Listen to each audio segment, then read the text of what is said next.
प्रार्थना रुक जाता है उनका, उन्नति रुक जाता है उनका और अनुग्रह रुक जाता है उनके ऊपर से। चलिए इस वीडियो में हम जानते हैं।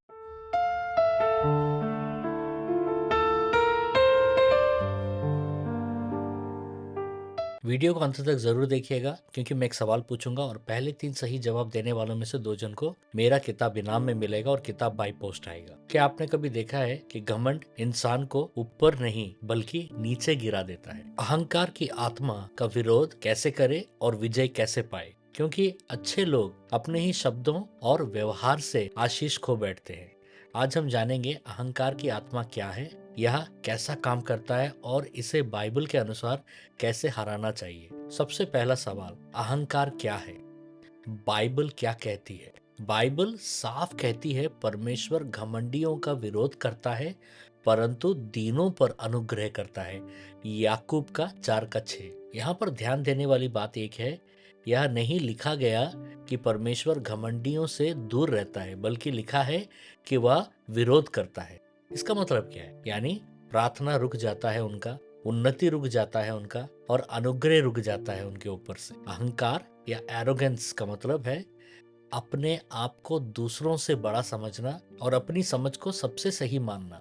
अहंकार की आत्मा कैसे काम करती है? देखिए, मैं एक चीज बताना चाहता हूँ। अहंकार की आत्मा जो है वो धीरे काम करती है। यह इंसान को सिखाती है तू सबसे बेहतर है, तुझे किसी की जरूरत नहीं, सब गलत है, सिर्फ तू एक सही है। बाइबल कहती है अपने विषय में जितना समझना चाहिए उससे बढ़कर ना समझो। रोमियो 12:3। जब इंसान खुद को ज्यादा समझने लगता है वहीं से गिरावट शुरू हो जाता है। अहंकार के बाइबल में क्या लक्ष्य है? अगर किसी व्यक्ति में ये बातें दिखे, दूसरों की बात सुनना पसंद नहीं, हर बात में गलती निकालना, अपनी तारीफ खुद करना, दूसरों की कमजोरी पर कठोर होना, धन्यवाद कहना लेकिन दिल से कृतज्ञ ना होना, तो बाइबल कहती है नीति वचन 16:18 में घमंड विनाश से पहले आता है।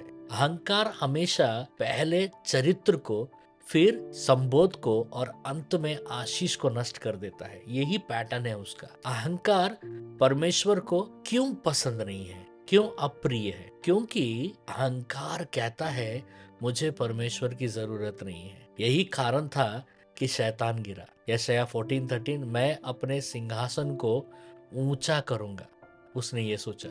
यीशु ने बिल्कुल उल्टा सिखाया, जो अपने आप को छोटा करेगा वही बड़ा किया जाएगा। मत्ती का 23:12।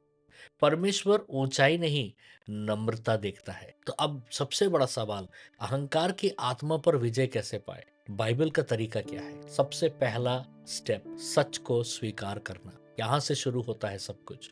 यदि हम अपने पापों को मान ले, पहला यूहन्ना 1:9 कहता है, परमेश्वर ने कहा, परमेश्वर से कहिए, प्रभु अगर मेरे शब्दों या विचारों में घमंड है तो मुझे दिखाइए। अपने आप को टटोलना बहुत जरूरी है। दूसरा, पश्चाताप करना, रिपेंटेंस।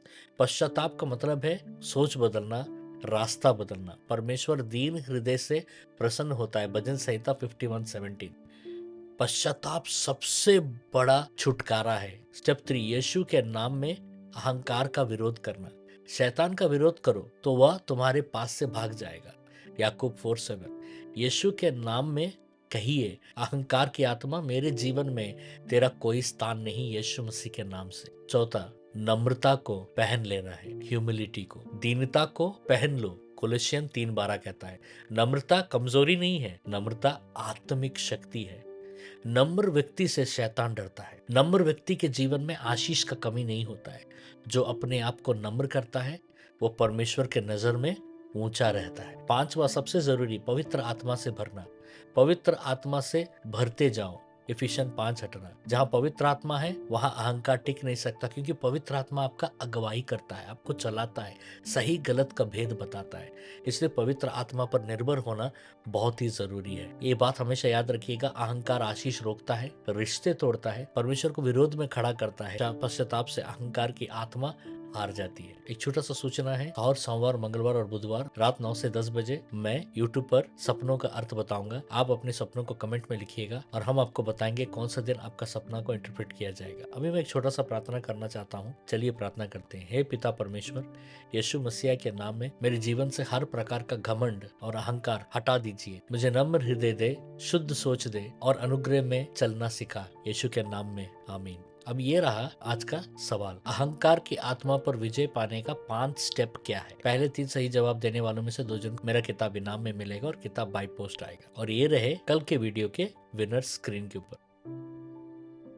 कंग्रेचुलेशंस। अगर आपको कोई प्रार्थना का जरूरत है या कोई सवाल है तो मुझे कमेंट जरूर कीजिए। मैं हर कमेंट पढ़ता हूँ और उसका जवाब देता हूँ। और एक सूचना कि हर शुक्रवार को ह्यूस्टन के समय में सुबह 9:30 से 10:30 और भारत के समय में रात को 9 से 10 बजे मैं ऑनलाइन में आता हूँ और प्रार्थना चलाता हूँ। और कई लोग हमारे साथ जुड़ते हैं और परमेश्वर बहुत सारे कार्य कर रहे हैं। आप भी हमारे साथ जुड़िएगा। परमेश्वर आपको बहुत आशीष दे।